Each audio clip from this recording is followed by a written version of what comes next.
Hello, good evening, and would you believe it, we're back once again with In the Know, brought to you by the Racing Post and Coral. Our York Ebor preview meeting keeps on rolling.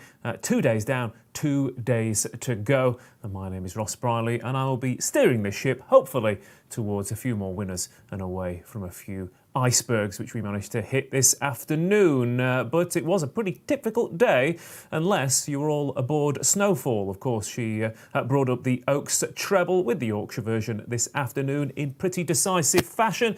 It was a 4-length win, but it was certainly as decisive as her bigger margin victories over in Ireland and at Epsom so far this season. So Snowfall, is she as good as she looks? Certainly seems so after this afternoon's performance. And in the other big race of the day, the Lowther went the way of Zane Claudette to give Ray Dawson his biggest win of his career. And he was very happy as they crossed the line as well, beating one of the good things, so-called good things of the day, in the shape of Son Dream. As for the rest of the meeting, where did you want to be? Far side, middle, near side, on the pace, held up? Well, it completely depended. That's York for you. Still scratching our head to work out where the best place to be on the round and the straight track is. But either way, we'll keep scratching our heads and we'll keep scratching around in the form book as well. And hopefully we'll come out with a level stakes profit by the end of the week. As I said, you don't need too many winners at York to get a nice return. This is live and interactive. Remember, I've got the chat box open on my computer right here, so please do get in touch with any of your fancies over the next couple of days. And of course, any thoughts on today as we will go through this afternoon's cards very quickly indeed in this first part of the show. But it shouldn't take too much of a review because I think between the lot of us, I think maybe Tom had a winner or two. But apart from that, we were all hoping for a little bit better on day 3. Paul Kealy, of course, joins us once again to my left. We said at the start of the first show, Paul, that York can be a bit of a Marmite track. You're either knocking in double price winners or you're wondering what on earth your horses have been doing all afternoon. And today was a bit one of the latter. Yeah, I've had a horse show, so yeah, let's definitely keep this short. I was trying to be diplomatic. Sorry for me. Yeah, just absolutely horrific. A couple out the back. Amethyst never had a chance off the slow pace. Irish Admiral did have a chance, but I think he wanted them to go harder because he stays the trip really well. Hammer Grace didn't show up. Smullen, who was only 3/4 of a length behind Ever Given, drifted like a barge. That was a nice, drifted like a barge. Ever Given gets well backed, bolts up. So, yeah, strange day. You have them. I've had worse, not many worse, to be honest. It was a bit of a horror show. Good race, good racing. Snowfall's obviously very, very good, isn't she? But Wood. I asked this to Dave Stevens, the bookmaker. I see these races as an opportunity for bookmakers to offer rubbish prices for anti-post races. And would a Dayar have shortened to 5-2 for the Arc if he'd beaten Albaflora by 4 lengths? No, I think.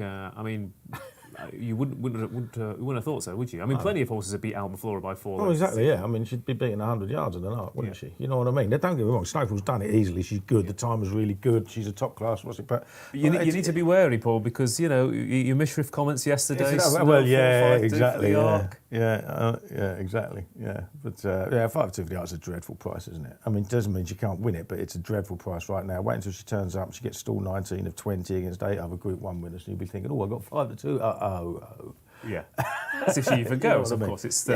She's being aimed for it, and she's fully entitled to go there and be strongly fancied. But 5-2 in August, come on, Dave Stevens. There we go. Well, let's before we go to Tom, let's bring Dave Stevens in because it's only fair for a man to be able to defend himself. Dave, do you want a right of reply to Keels? Good evening, gents. Keels going on the attack early here. Look, I agree with everything you've said, Keels.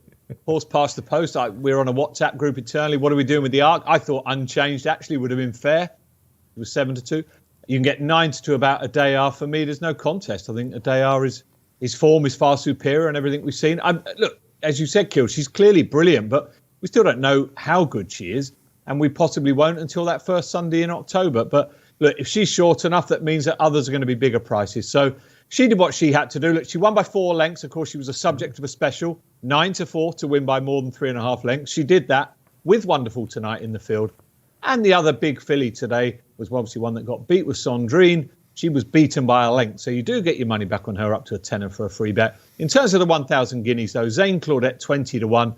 And interestingly, we've left Sandrine unchanged at 14s. The feeling in Coral HQ was that wasn't sort of her finest hour, perhaps not given the greatest of rides, and there's more to come from Sandrine. So 20-1 Zane Claudette, 5-2 Snowfall for the Arc. I'm with you, Kills. I think it's a terrible price. Well, you are with him as well. Nice of you to both get the dress code memo. Of course, are you starting your own racing league team, gents? I don't know what's going on. Hey, I tell you what, that's two of us. That's as many of the Newmarket Red team turned up at Windsor tonight. Just two runners for that joke of a competition, but one of them has won. One of them has won. That is true. If you want fancy a negative opinion on something, give Keels a call. He'll throw something out for you. Tom Segal is at home and flying the flag for winners today. Harrow got you on the board for the Balding team today. But apart from that, Tom, it was pretty thin pickings. I wouldn't have had Cruyff turn in 25 goes, and I think there were only 20 runners, weren't there? I mean, I didn't see that one coming at all. But we did say that there was going to be no pace in that race, and as soon as that happened, anything can happen at York. Got free on the lead, going slow fractions, and it's hard to pick them up. And fair play to them. Tim Easterby's horses are clearly trained for the meeting, aren't they? They've had Copper Knight, Cruyff Turn, Atomic Lady nearly won the sales race. I think he's a man to follow for the rest of the week. That's for sure. Absolutely. And any words that we haven't already added to about today's review in terms of the top class horses? Yeah, I like Zane Claudette. I think people are already saying that Sandrine was unlucky and in the wrong part of the track. I was impressed with her because I thought at Ascot she took a while to get going, but she showed a lot more pace this time. She had no trouble going, a very strong pace. It was a good time. I think 20-1 about her to win the Guineas is eminently fair. I think she's a very good filly, and I would have her and Sandrine about the same price. I see no reason why she'd be 6 points bigger than Sandrine myself. Yeah, it'll be interesting, of course, Newmarket in a few weeks' time to see if either of those two, they should do, really, turn up for Group 1 glory, potentially. I think Sandrine wants more than 6 already. I think that was part of the problem. I mean, she comes from a family. I think pretty sure that you don't want to be really right under the stands rail either. But yeah, she was given a lot to do. Yeah, I think she was given plenty to do. I think she's better than that, and she wants another furlong now. Okay, there we go. Like I said, it is live and interactive, so please do get in touch with your fancies on the races on day 3. A few people already got in touch, evening to Chris Hodgson and also to Brian Plested has got in touch as well. Brian Galt wants more stats, please, Ross. You do love a stat, Brian. You do indeed. And Luke Salmon says, yes, Keels, today was terrible. Tomorrow we will go again. So Luke Salmon is with you, Paul. Good man. There you go. So at least that's one of us, that's for sure. And Kieran Cannison's what a day with a face palm emoji. So I think Kieran's had a tough one as well. So fingers crossed we get a few more winners on day 3. Let's crack on and start off with the first race of the day. The 150 at York tomorrow is a very difficult handicap. 1.5 miles, just about the distance here, where Wink of an Eye is bidding to complete its winning run, up in grade here, but has been on a fantastic run of form after that win at Goodwood last time out, and is 4-1 favourite. My Frankel 9-1, State of Bliss 9-1 with Dark Jedi, 10-1 Johnny Drama, 10-1 Strawberry Rock, 12-1 Throne Hall and Sam Cook, and bigger prices the rest. 18 of them lining up at York for the opener tomorrow. And again, a 3-year-old at the top of the betting in the shape of Wink of an Eye. Don't have a fantastic record the past decade. Not many have tried, but 0 from 13 so far. But Wink of an Eye can't stop winning. Different jockeys, different tracks, fast pace, slow pace. It's been hard to get this horse beat. Yeah, different ground, different trip. I mean, up another furlong. I wonder whether that might stop him. But again, he's also up in the weights as well in a pretty decent race too. So I think he deserves to be favourite. I mean, he's got that change of gear. I mean, we were at Sandown when he won. When he won there, we thought he was in trouble turning over home, and then he suddenly absolutely flew and actually hit the front miles too soon, didn't he? But still won very easily. So, yeah, he's a decent horse. I've backed a couple against him though. One of them is Throne Hall for Kevin Ryan. We actually did another podcast on him last week, and he said he was looking forward to him dropping back to 1.5 miles. I think he definitely didn't stay 1.6 miles at Ascot, at Royal Ascot when he was 10th, and there was something wrong last time at Newmarket when he was basically eased very early and tailed off. But his mile and a half form before that is very good. First, second, I mean, he was even money that day, but to Golden Pass, he was rated 88 at the time, and there's 102 now. And then that third to Illarab, over course and distance, really good run. Second was Raymond Tusk, who was second to Quickthorn at Royal Ascot. And there's been other good runs from those behind him as well. I think Winner Clock was placed in there, a big race at Haydock. And Strait of Hormuz, who was seventh, was third, I think, in the John Smith's Cup. So, I mean, that's really hot handicap form, and it's here, and he's coming back here over what might be his correct trip. So I would give him a go. And I'll back one of the outsiders, Cormier, who has been a non-runner on fast ground a couple of times, but I always thought wanted decent ground, and certainly acts well on good ground. Has second in the Swinton Hurdle in May, but last 6 flat runs on turf, hasn't been out the first 2. Won an admittedly much weaker race here earlier in the season, and I'd ignore that last of 6 on the all-weather last time because his all-weather form is rubbish, and on, even though he was last on RPRs, it was actually a massive career best on artificial surfaces. So I think he's probably still well handicapped for a mark of 79. His jumps form tells you he probably is too. And although this is a better race than he's used to coming in, I thought each way extra places, Dave, are there? Just extra places, 5. Dave? 5 places. 5 places. That'll do. A bit of extra place action. I'll take a chance at a price. Yeah, and both have got course form, like you said. Yeah, so exactly. Got course form. Definitely a benefit then. Cormier and Throne Hall at decent prices then for Keels in this opener. Tom, talk to us about your thought process here. If there's one thing, again, trying to work out where you want to be at York this week has been fairly difficult, but I would say the mile and a half at least. Snowfall's come from a long way back, of course. Your beer came from a long way back. It might well suit those who switch off and come late, but of course, any comments like that have made most of us look foolish so far this week.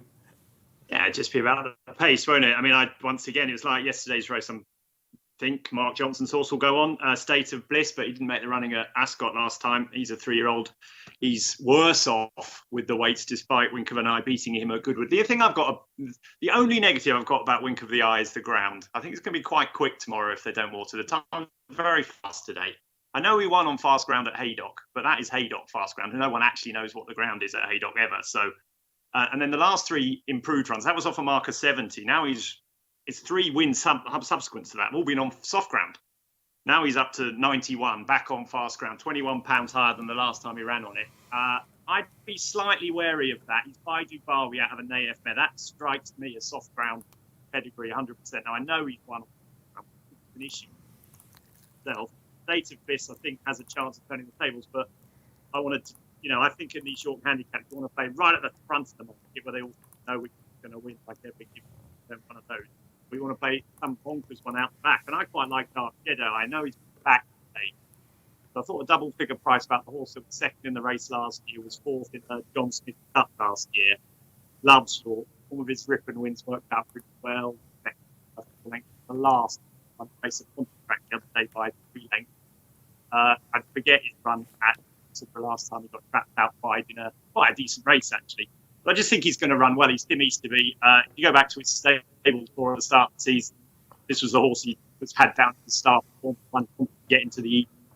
Not quite good enough to run in the evening. But I just think he's going to run well. And 5 plate, I can't see him being out the 5 because he's just going to run well like last year. I think 4 or 5, maybe 6 pounds higher than he was last year. I just think there's a solid chance what isn't ever run at York. Okay, thanks, Tom. We picked out a few words of that. We are unfortunately having a few microphone problems with you there, Tom. I think, but sorry. I think Dark Jedi, was it? I'm pretty sure it was Dark Jedi. Sorry, it's not my fault, surely. Dark Jedi. It was. It's definitely Dark Jedi.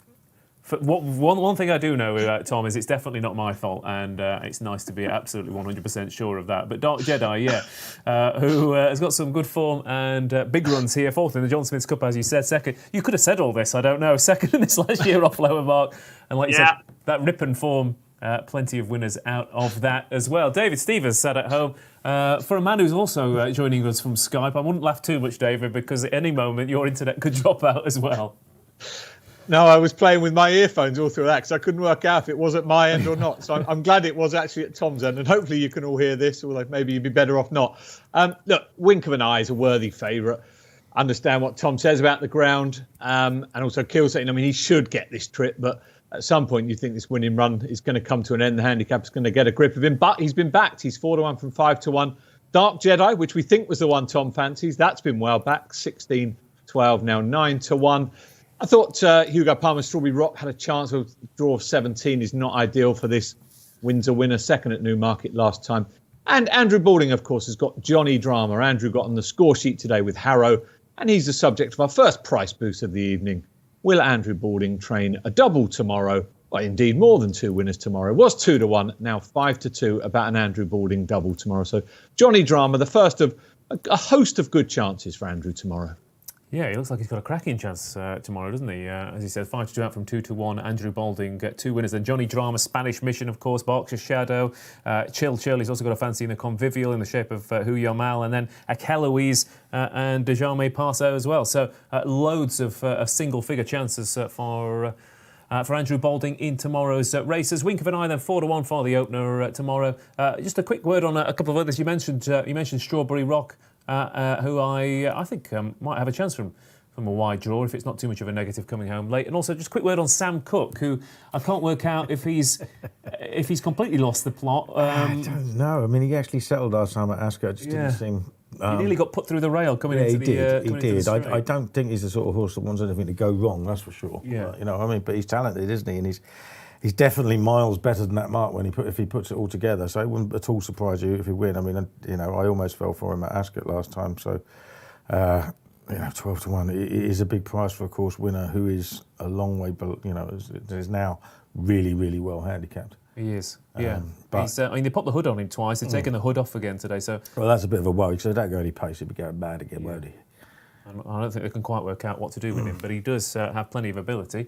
It's just whether he can actually put it all together and use it. He's a 12-1 shot. People at home getting in touch with their thoughts, and Jodie Moore fancies Strawberry Rock in the first. Trainer says won't run if he deems the ground too quick. Well, I mean, based on today, the ground is too quick. Too quick. Absolutely. And Adams is going with State of Bliss and for a few others as well. Miriam says Sam Cook looks well weighted, and Matty Sheeran is on Throne Hall at 25-1, and that one is currently a 12-1 shot. So Keir, someone has pipped you to the price with Throne Hall. Oh, has he? Oh, right, okay. Yes. Well, please share them. We'll have some of that 25. So just to reiterate, Paul, what are you going for? Yeah, Throne Hall and a few critics around Cormier as well. And Tom, let's hope you can tell us what you fancy. Can you hear me? Dark Jedi? Yeah. Oh, that sounds better. Perfect. That sounds better. Lovely stuff. Dark Jedi it is. David, for you? Very quickly, Cormier that Paul fancies is 22-1 with the 5 places each way. I'm going to still tip Strawberry Rock because, quite frankly, a non-runner would be a result after today. Very well. I think Dark Jedi. I was wondering when I saw the price collapse, I thought one of you two might have ruined it, and Dark Jedi clearly has been. It's all right, Tom. It's fine. But again, given the way everything I'm backing is finishing in the frame and not getting its head in front, you don't want me joining you anyway. But Dark Jedi 9-1 has clearly been aimed at this meeting. That is the first race of the day tomorrow then at York, the 150, mile and a half the distance for that handicap.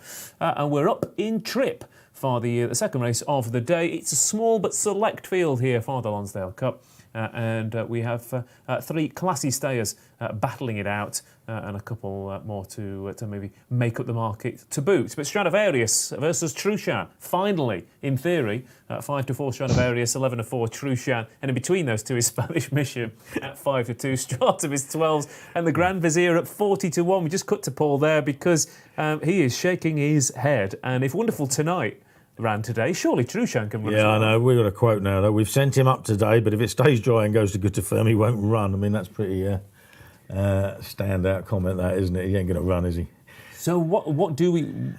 What do we want? We want good ground, but it to rain halfway through, so you get both of them to run against each other. Yeah, exactly, something like that. I don't know. I mean, we all know Stradivarius does handle soft ground, but I mean, it's fairly it's fairly obvious that Truchan needs it. Yeah. So I wouldn't blame him for not running. He'd have to give £3 anyway.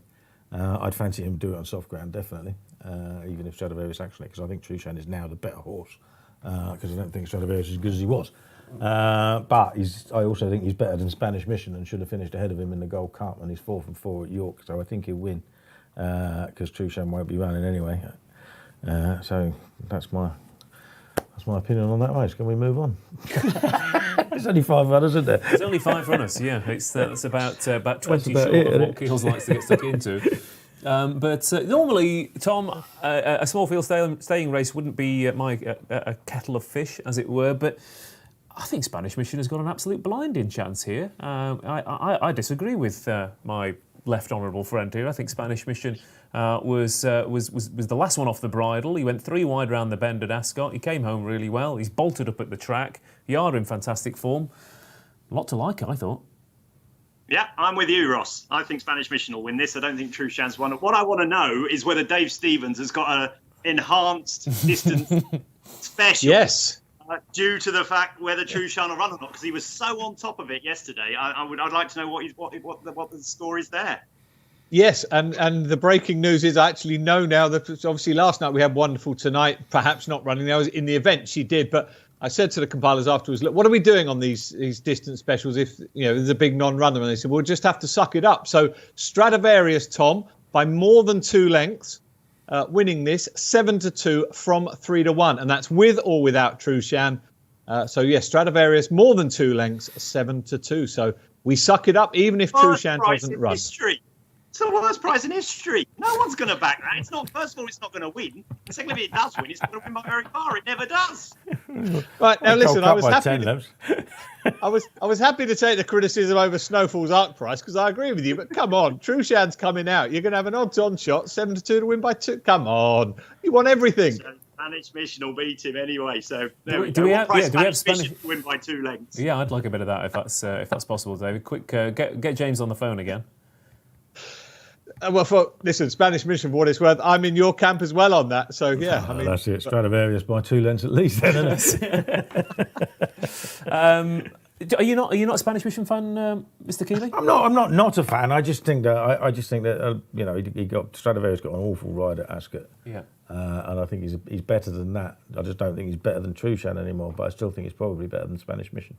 And he is 4 from 4 at York himself. He is. That is true. And he's unpenalised in this race for the first time as well. So I think he's definitely the one to beat.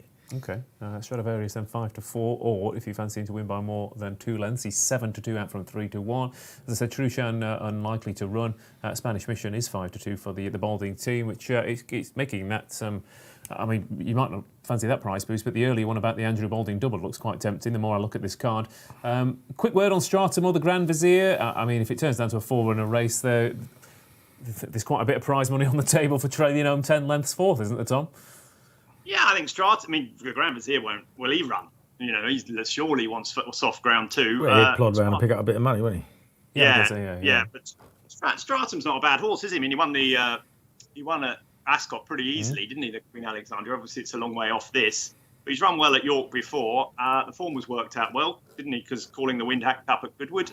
He's not... I don't think he's a no-hoper. I mean, the vibes about Stradivarius haven't been that strong this week.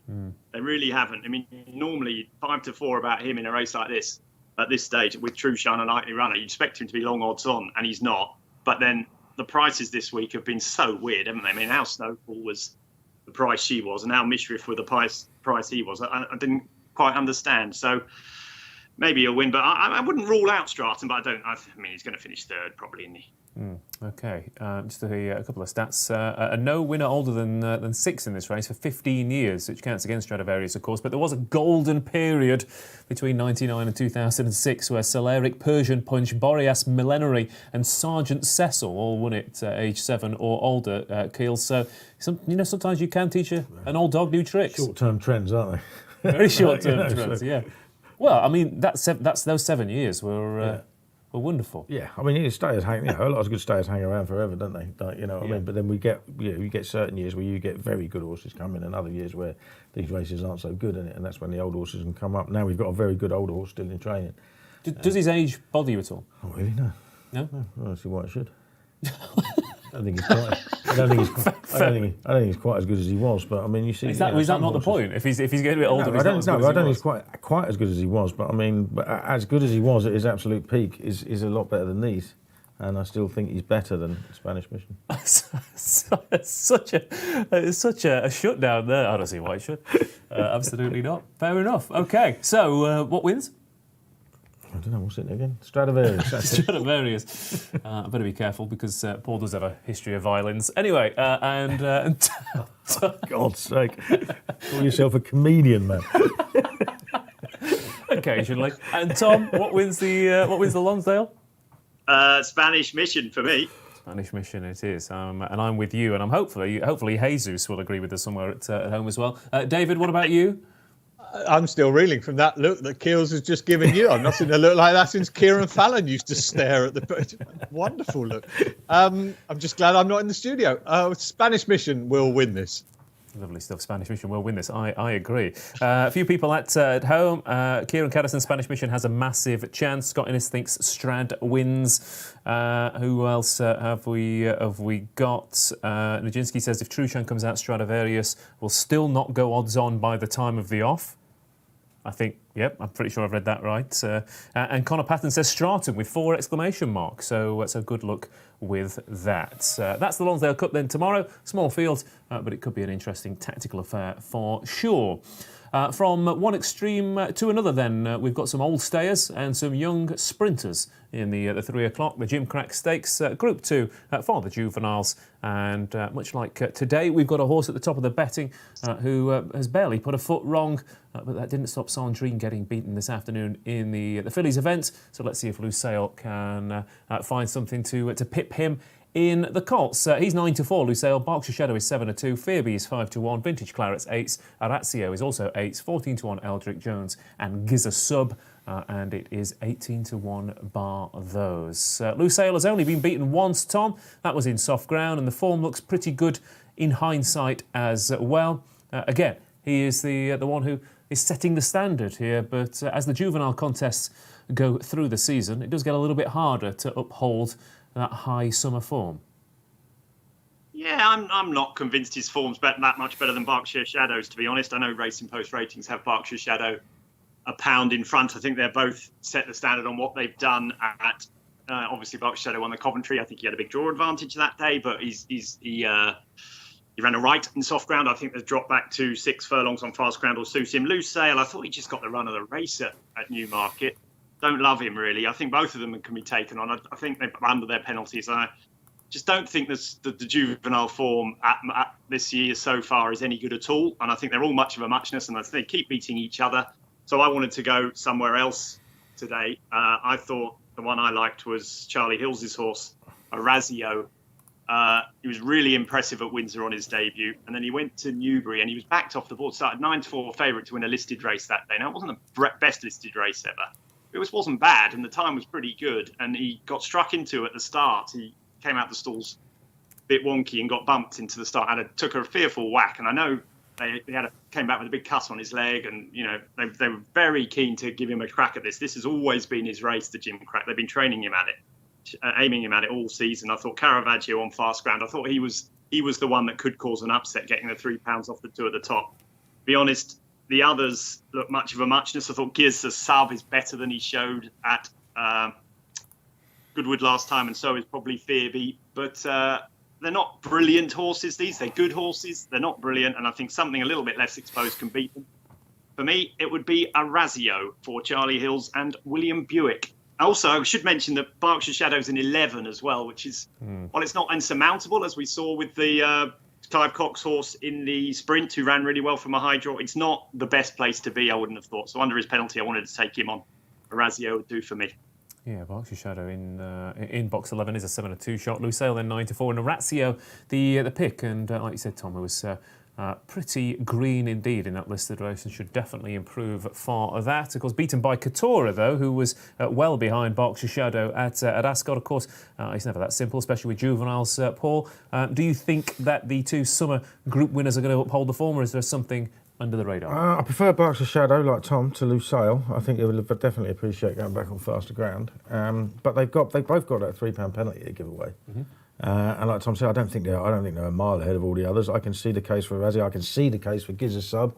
Definitely, they say they're going to bounce him out and make all this time well and let him hold on to him and let him run keenly, and that'll probably suit. But I think Fearby is definitely worth another chance. Okay. He was a very short price in the Molecombe. He ran into one, obviously, in Armour, who was very impressive. But Armour also had the rail. Yeah. Which was, basically virtually impossible to lose on in the sprints in the first couple of days, wasn't it?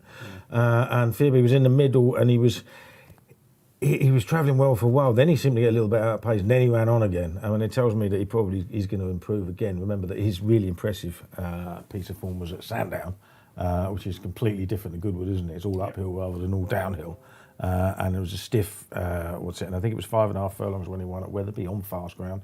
So I think he's going to get the trip very, very well, probably appreciate it. And I certainly don't think he's far off the front two, and as he's the biggest priced out of those three, I'd fancy him most. Okay, Fearby then is currently a 5-1 shot, a bit of an each-way a thievery if you fancy in doubles and trebles and Ross, whatnot. Can I ask you a question? What do you think about the ground for Fearby? Do you think he'll be all right? I know the dam was a mudlark and everything.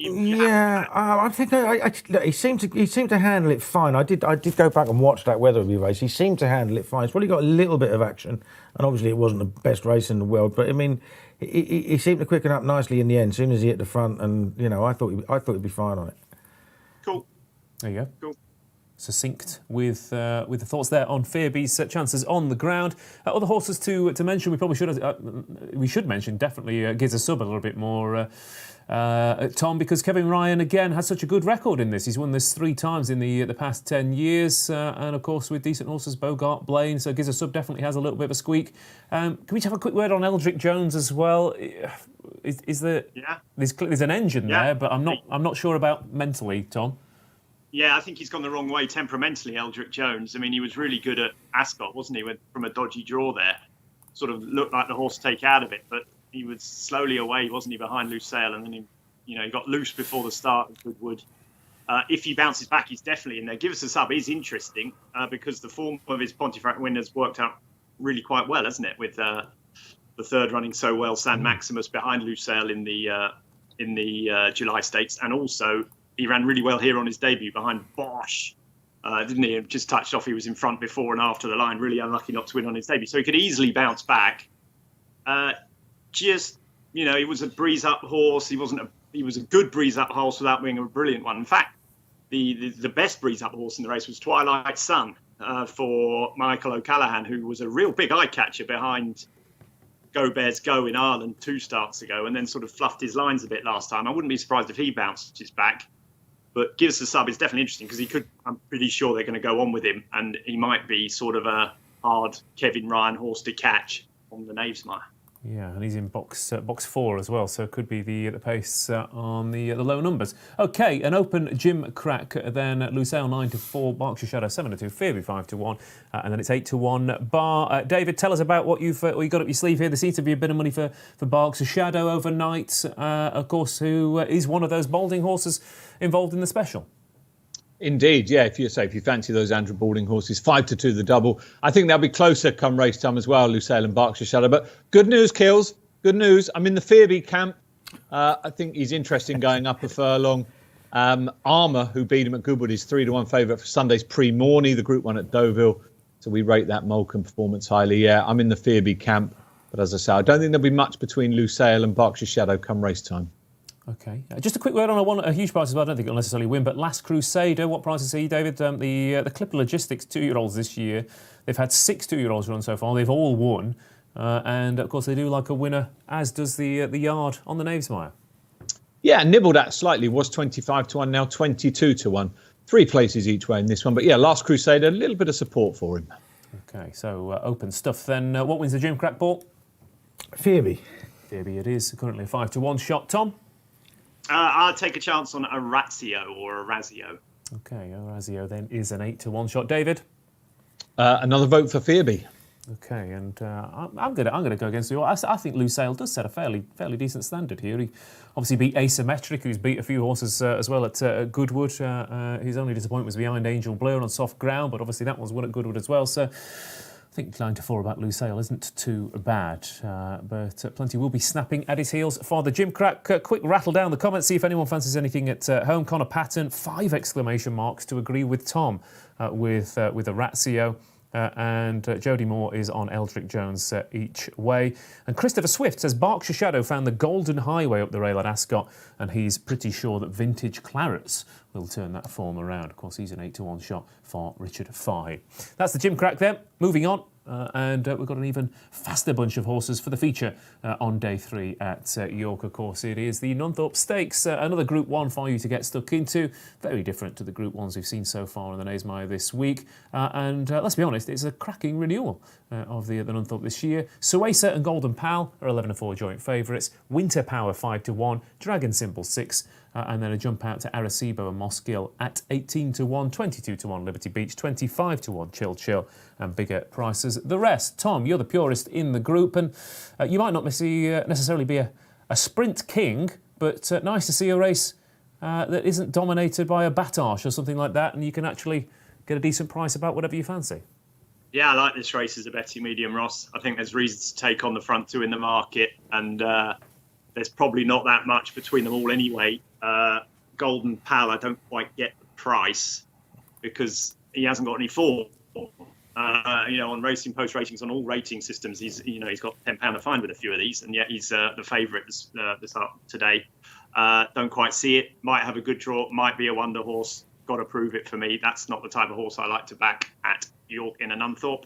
Suesa was clearly very good the other day, but she's in trap 14, away from Golden Pal, away from Winter Power. Is that going to be? I don't know what William Buick's going to do. Because if he sits on this side, I think he'll struggle. He might do a Jamie Spencer. I know Jamie Spencer will do a Jamie Spencer because he's riding at Arecibo in trap 15, and Jamie Spencer's going to drop in immediately on the far side, isn't he? He did it with Kealy and won the race a few years ago. That's certain to happen. He'll switch to the far side. I don't know what William Buick will do. If I was him, I'd do the same and try and get up behind Winter Power and Golden Pal as close as you can on the far side. But it's not easy to do. Lucky wasn't beating a great field, so I thought there was plenty in here that could beat the front 2. I'm a massive Dragon Symbol fan. Can't believe the price. I think he's an excellent bet in this race. Just think he's really good. He couldn't be an unluckier horse in training than him. He obviously got disqualified after winning the Commonwealth Cup. Then he split Starman and Oxted, the 2 Group 1 winners, obviously in the July Cup. In front, a furlong out, showed tons of pace. And then last time he got the weirdest ride I've ever seen in any race by anyone, when Oisin Murphy managed to switch him from the best draw to the worst draw and get in all sorts of trouble behind Suesa last time. Now, I'm not sure he would have beaten Suesa, but he would have finished an awful lot closer. I think fast ground and 5 furlongs is exactly what he wants. He's got so much pace. He's shown it every time he runs. I think he's going to win. I think Dragon Symbol will win. Okay, Dragon Symbol then, who isn't, I guess maybe a little bit fancied by our viewers at home. Social poll, who wins the Nunthorpe? Golden Pal, 31%, Suesa, 27%, Winter Power, 17%, and any other, 24%. And I think that does tell you how open this contest is. We were looking at this race yesterday, Paul, and we were looking at Golden Pal in particular. This is it. We've seen a poll there. Almost a third of people think Golden Pal's going to win. It only takes a rudimentary look at the form book, like rudimentary knowledge of the form book, to tell you that actually his form's absolute garbage compared to some of these. That said, Wesley Ward does have 100 windows open at home watching, so it might well be him just voting repeatedly. Yeah, it could be. Point being that, Wesley Ward says he might be the best horse ever, but look at his form. He came over here last year, ran in the worst Norfolk Stakes that's ever been run.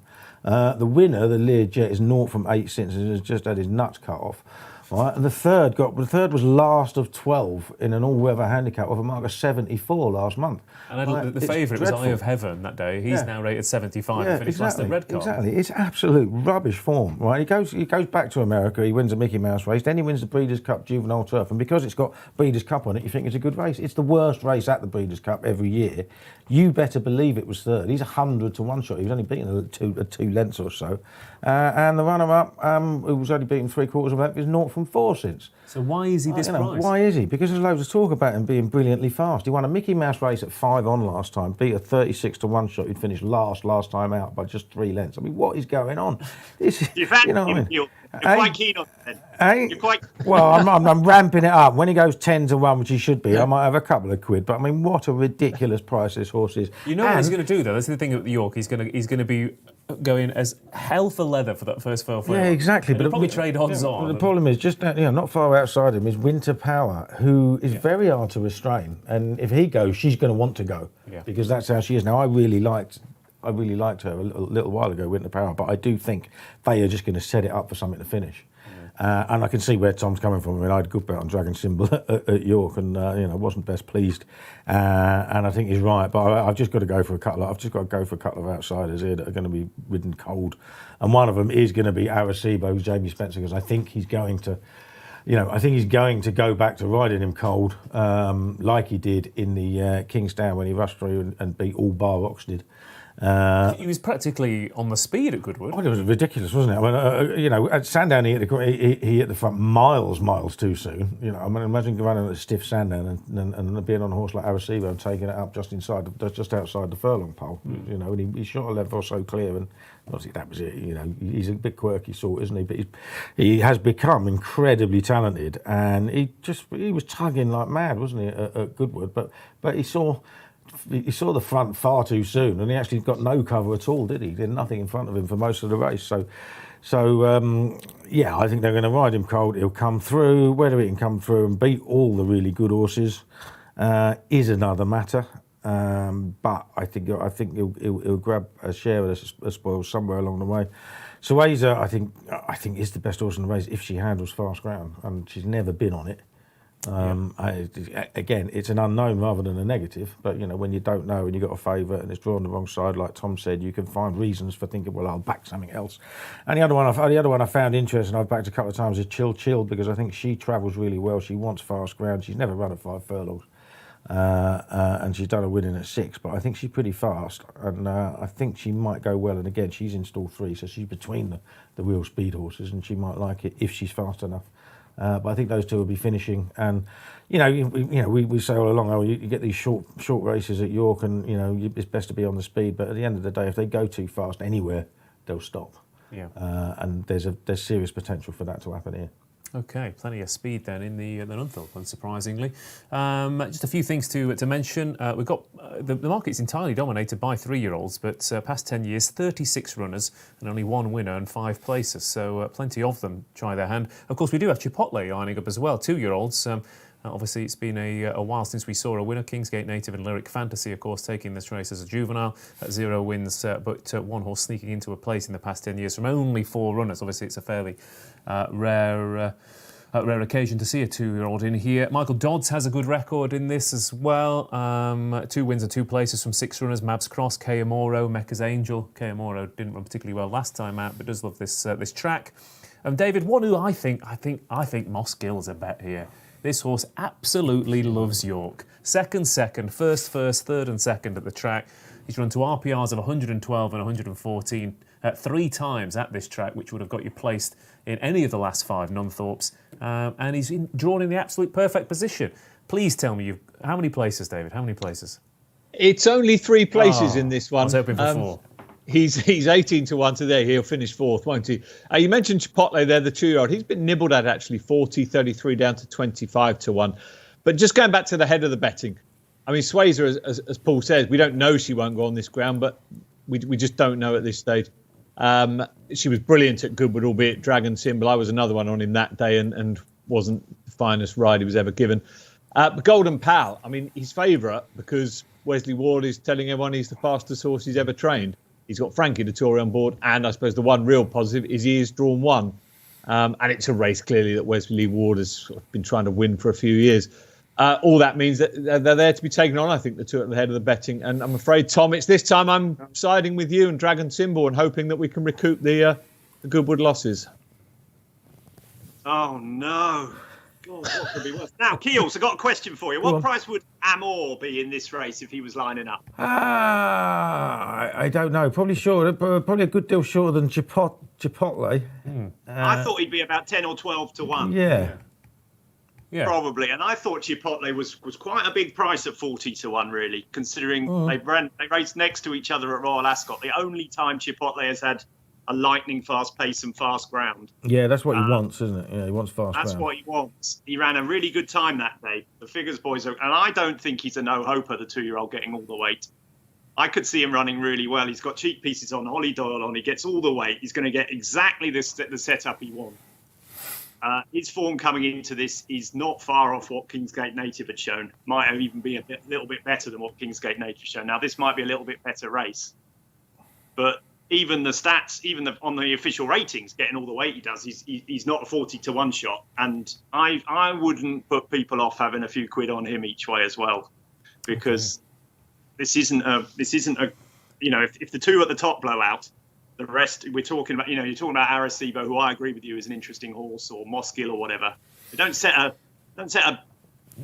blister standard, do they? They're not Batash or Dejur. No, it's a wide open race that you could pretty much there's a huge negative or a huge positive for pretty much every runner in this, which makes it a fantastic race, Tom, and also means that it's worth having a crack at something at a decent price. Exactly. Couldn't agree more. And therefore, sporting 2-year-old. I'm absolutely staggered. Keels isn't on it, actually. Eve Johnson Horton. He's on every other Eve Johnson Horton run. Yeah, I'm trying to wean myself off.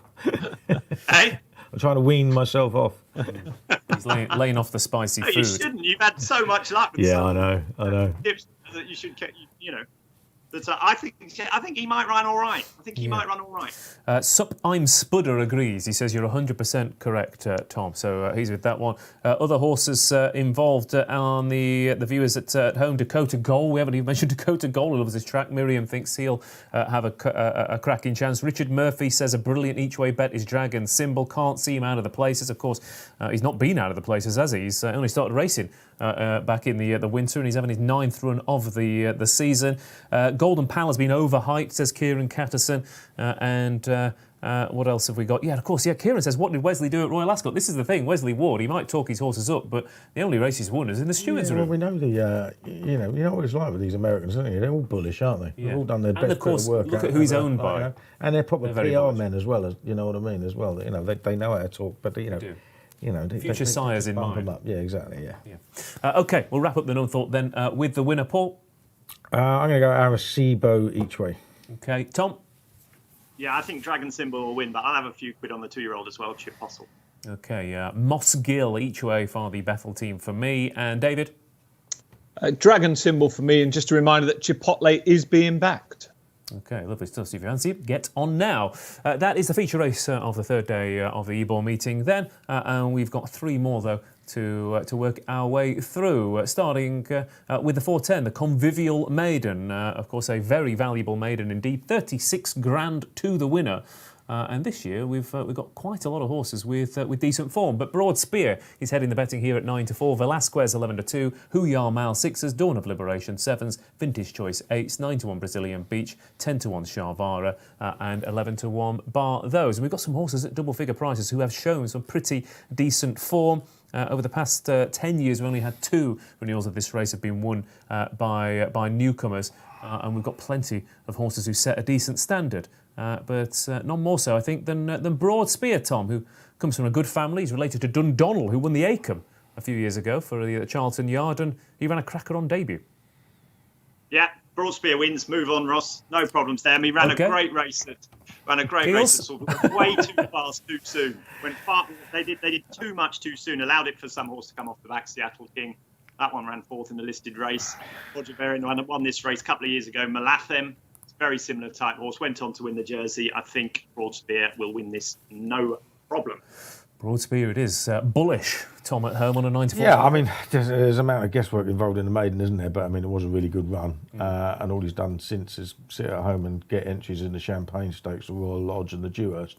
So, you know, he's the most entered up horse in the race. And they obviously think the world of him. He probably has the best form anyway. And 9-4 might look a decent price by the time they line up. Yeah, the horse who beat him is rated 90. The horse behind is rated 80. So it's a yeah. I mean, standard, it's a good standard for him. I mean, obviously, people aim reasonable horses at this race, although it doesn't have the record it should have, given it's the most valuable race in the most valuable maiden in the calendar. Outside of the big, you know, they're not maidens anyway, the sales races, etc. But you know, there's a couple of vintages. I thought Vintage Choice was quite interesting, but starting over 7 furlong when his only major entry was in the Middle Park was a bit funny. William Haggas won this with Rivet, who went to the Champagne Stakes a few years ago. Yeah, exactly. So I mean, it can be done, but I think Rivet had a run, had he not?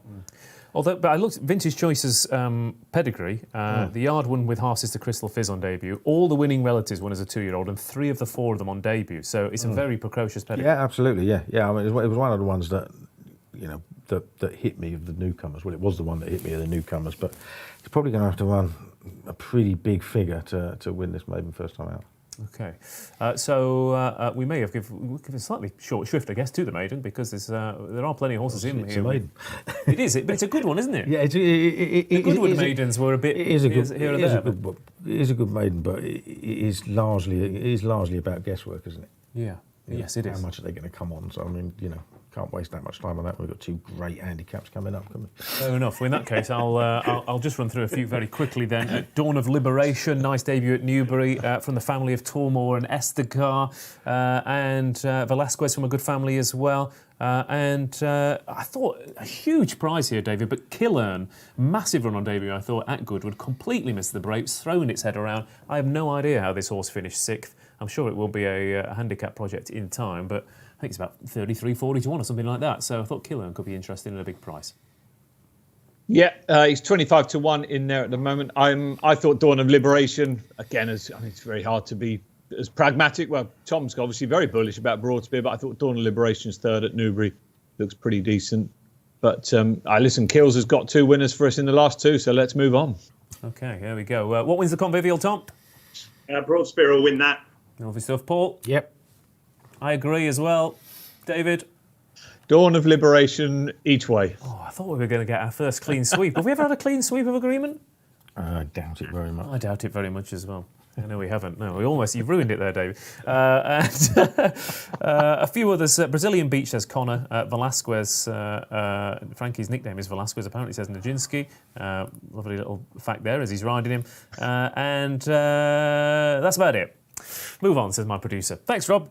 Good point. Let's move on. Fillies handicap, 440 at York is a 10 furlong affair here. And Andrew Balding, another cracking chance here with the market leader of this 12-runner race. Kealy is 7-2. In fact, being joined at the top of the betting by Umniart at 7-2. Jewel in My Crown and Seal Rosa are 4s. Declared interest 10s. Bolin Margaret 14s. 18 to 1. Bar those. Short shrift for the maiden, but you're chomping at the bit for a handicap, Keels.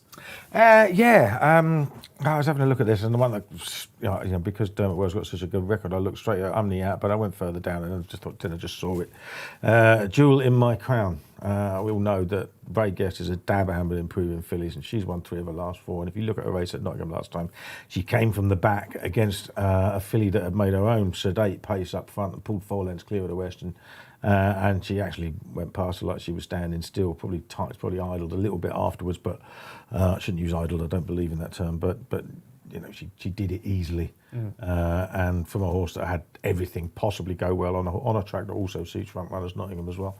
I thought it was really good. I think she's miles better than that. She'd probably end up a black type filly. She's running off 85. Ray Guest has only won 2 fillies at this meeting in the last 10 years. One of them won, one of them was 4th. I think this one will win. Okay, Jewel in My Crown has been quite well backed, and Keels might have something to do with that. 4-1 for Ray Guest and Callum Shepherd. Plenty of informed horses. Tom, where did you end up? Jewel in My Crown, funnily enough, for exactly the same reasons Keel said. Just thought she did incredibly well to win last time, and she looked to have a stone in hand.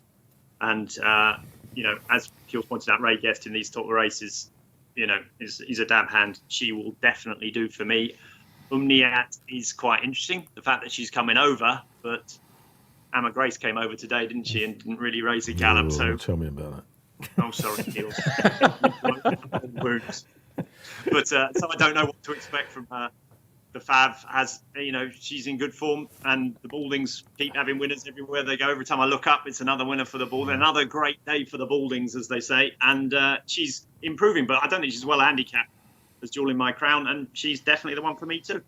Okay, Jewel in My Crown then at 4-1. Two for me, I thought were interesting. One is a Kealy, who, God knows what she was doing running over 7. She's got plenty of stamina in the pedigree, and I think she'll keep improving. And she probably should have won at Sandown, I think, as well, so she should have won the last 4. But just a quick word on Declared Interest as well, who is another one of those horses who goes to Ascot, hates it every time they run, but they keep trying. If you take Ascot out of the equation, she's won her last 3 races, so I think there's more to come from Declared Interest as well. So an open race here, David.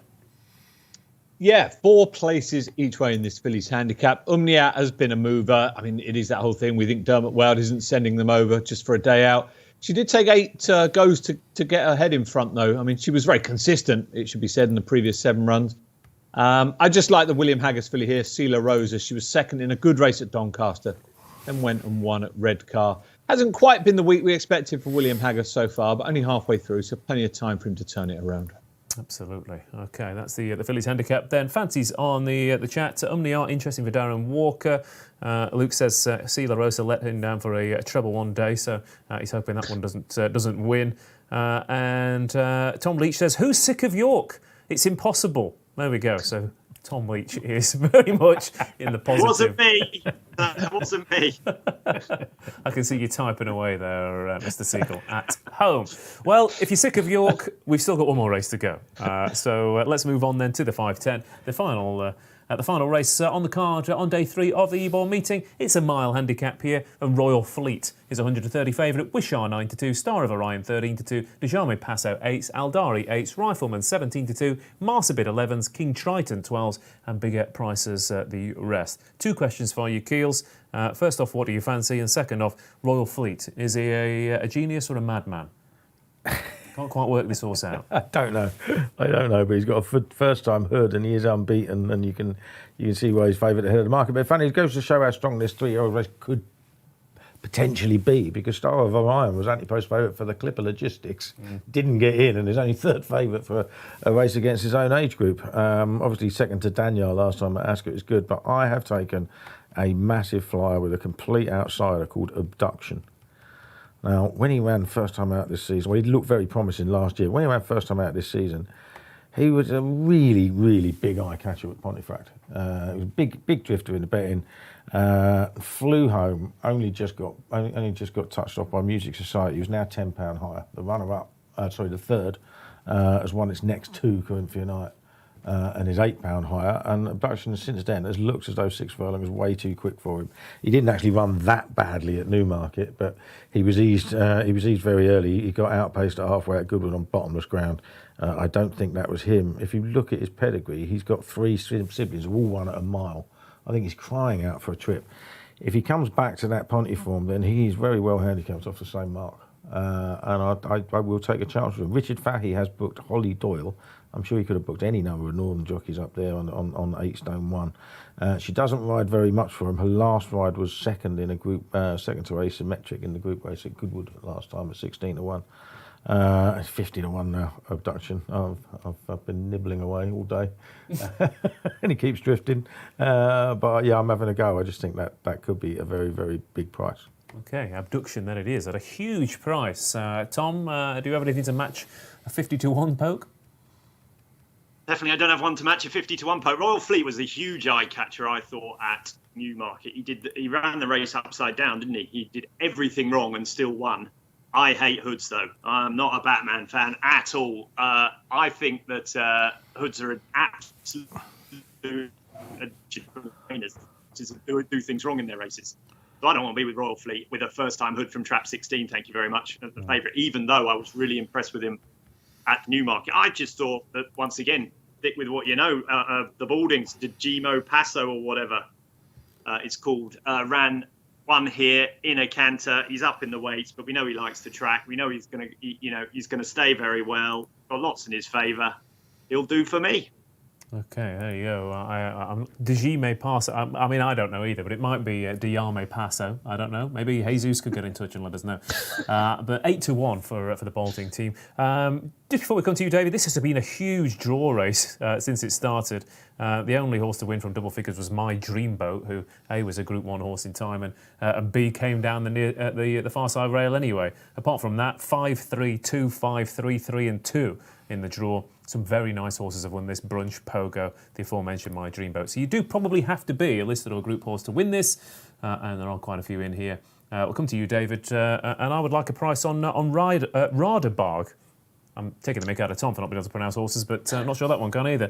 Thought he ran a blinder in the Britannia behind Perotto, a race that's worked out very well indeed. And I thought he could be interesting for the Varian team.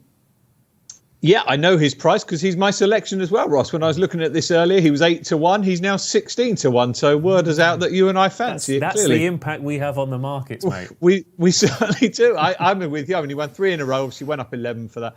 Went to Ascot, ran okay. You know, typical messy Ascot race on the wrong side and everything.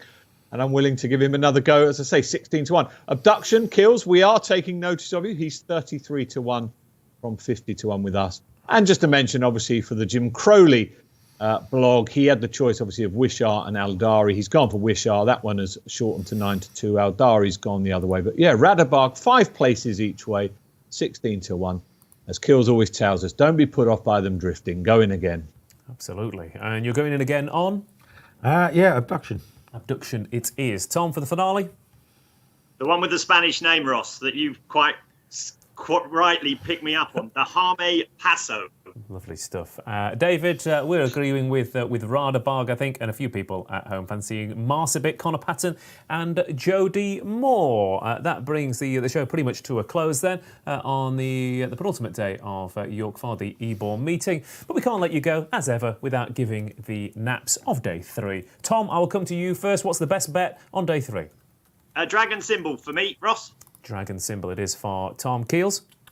Jewel in My Crown and the 440. Jewel in My Crown for them for Paul. David, what's the nap? I'm taking on Kills Sila Rosa in that Fillies handicap. And of course, just one more reminder for our beaten by up to a length offer on all the races at York. Plenty of close finishes today. I'm sure there'll be more of the same tomorrow. Okay, my nap is Spanish Mission, who will hopefully beat Stradivarius by more than a length. Be nice to have a comfortable winner on the 3rd day. We still got one more show to come, of course, Friday night. Join us 6 till 7 as ever. This has been In the Know. Thanks to Paul, Tom and David. Thanks to everyone watching at home. Please like and subscribe and please gamble responsibly. York doesn't get any easier. Good night.